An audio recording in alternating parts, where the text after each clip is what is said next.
10 or the Come out and 35? watch me hit balls and you'll see. Okay.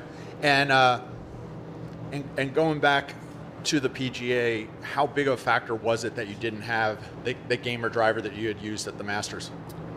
It wasn't a big deal for Scotty, so it shouldn't have been a big deal for me. Right here in front left, Anne. Hey, Rory. How tough is it to regain that motivation? And did you think it might be this difficult to regain motivation? Yeah, I didn't. I didn't know. I mean, look, you dream about the final putt going in at the Masters, but you don't think about what comes next. So, yeah, I think I've always been a player that struggles to play after a big event. You know, after I win whatever tournament, I always struggle to show up with motivation the next week because you've just accomplished something and you want to enjoy it and you want to, sort of relish the fact that you've achieved a goal. And I think chasing a certain goal for the better part of, a decade and a half, I think I'm allowed a little bit of time to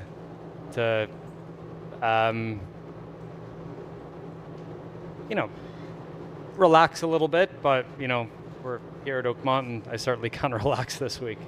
Far right to Kira. Rory, in the aftermath of the Masters tournament, a lot more demands on your time, even more so than usual. What have you been doing off of the golf course to kind of get back to baseline in the personal sense outside of golf? Yeah, basically saying no to every request that comes in.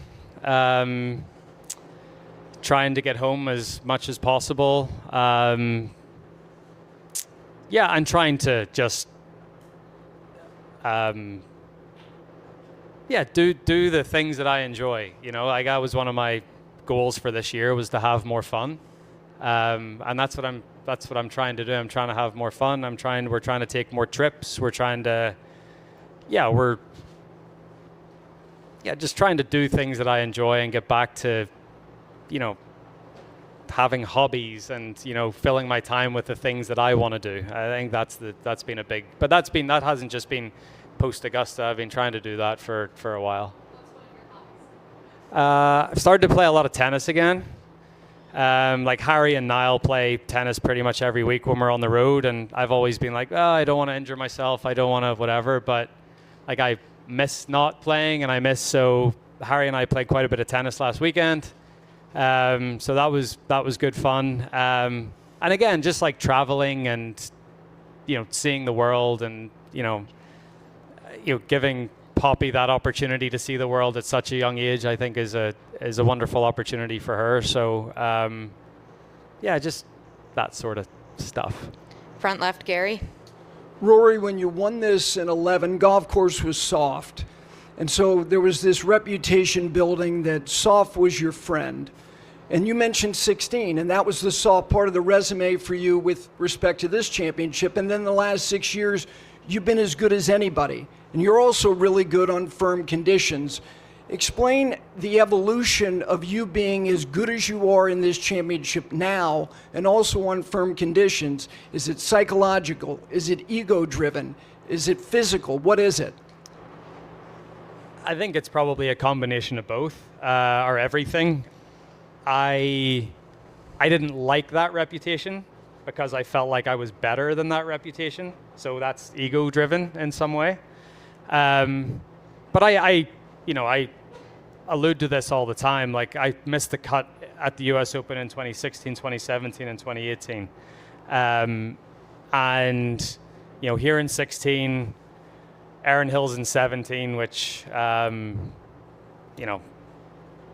is what it is. And then 2018 at Shinnecock, I felt Shinnecock was a really hard one because I love that golf course.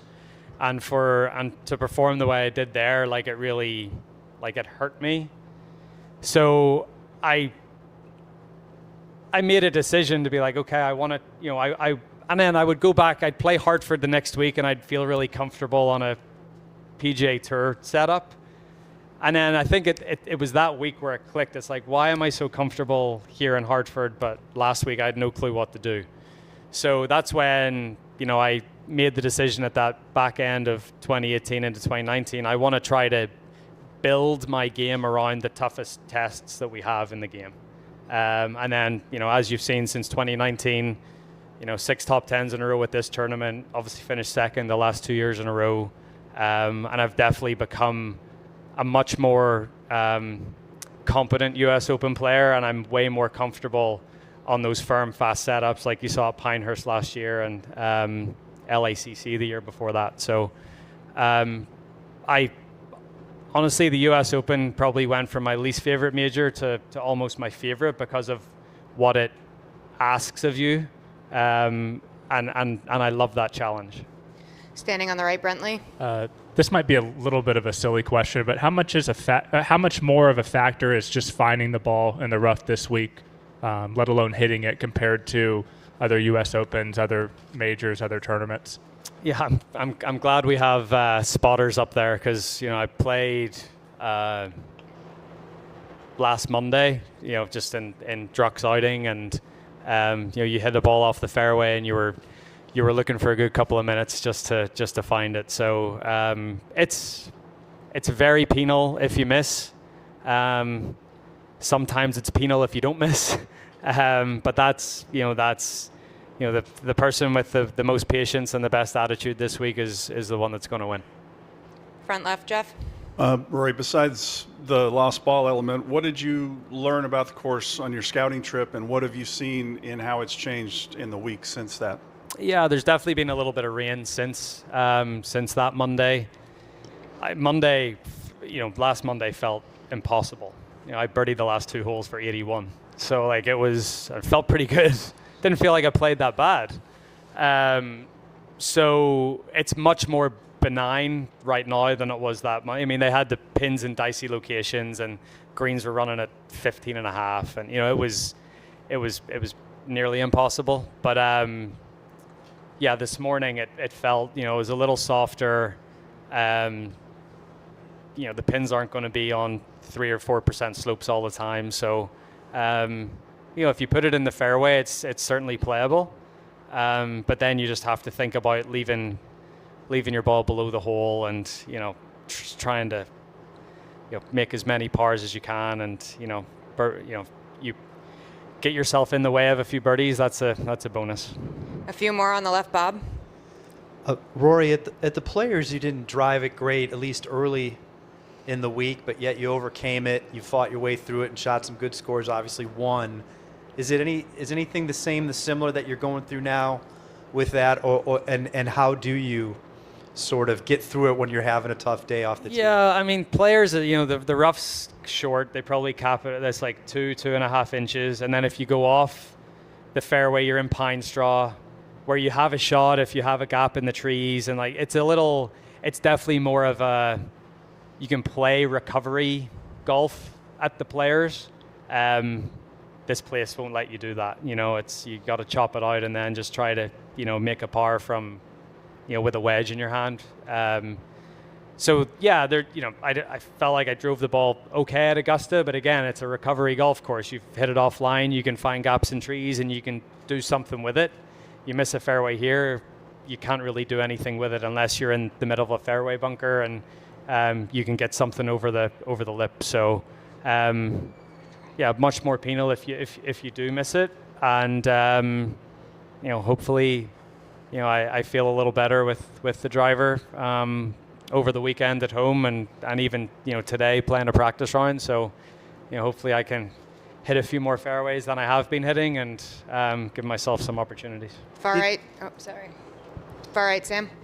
Rory, you mentioned just having to chop out every time you miss a fairway. Are there ever calculations where you might decide to go for it, and what would go into that thinking if a ball's in the rough? Yeah, just the lie. Just whatever club you think you can get on it.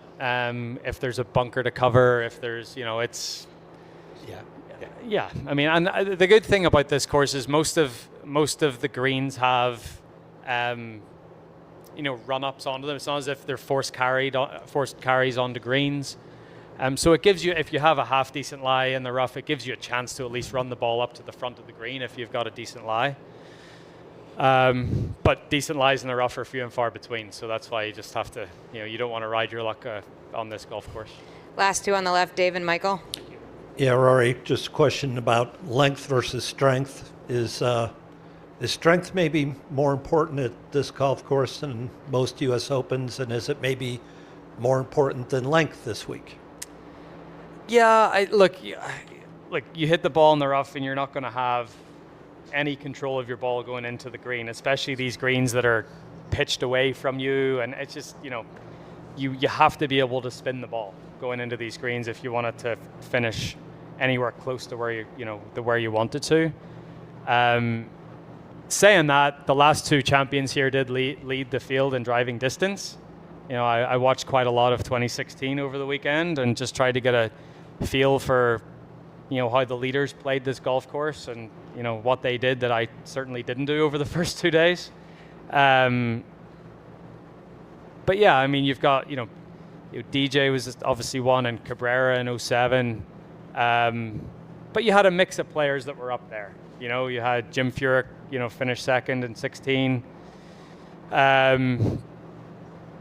So I think there's different styles of games that can win here, but I certainly think that distance is never a disadvantage, and especially on this golf course. But you want to combine distance with accuracy this week. That's the recipe. Michael. Thank you, Julia. Going back your whole professional career and even your amateur career, you've always been very skillful and comfortable talking about yourself and talking about this game. And not everybody is, and I'm wondering where that comes from. It's probably because I love myself and I love golf. We're pretty comfortable talking about both of those things.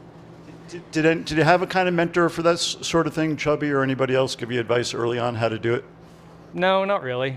I think you're always going to be comfortable talking about subjects that you feel like you know a lot about.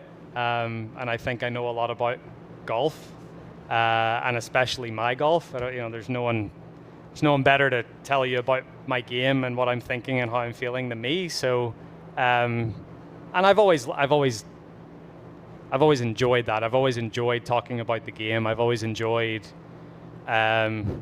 the challenge that it presents physically and mentally, and trying to figure out a way to overcome those challenges. And your dad's a good talker. My dad can talk with the best of them, yes. Well, Rory, thanks for the time. Good luck this week. Thank you.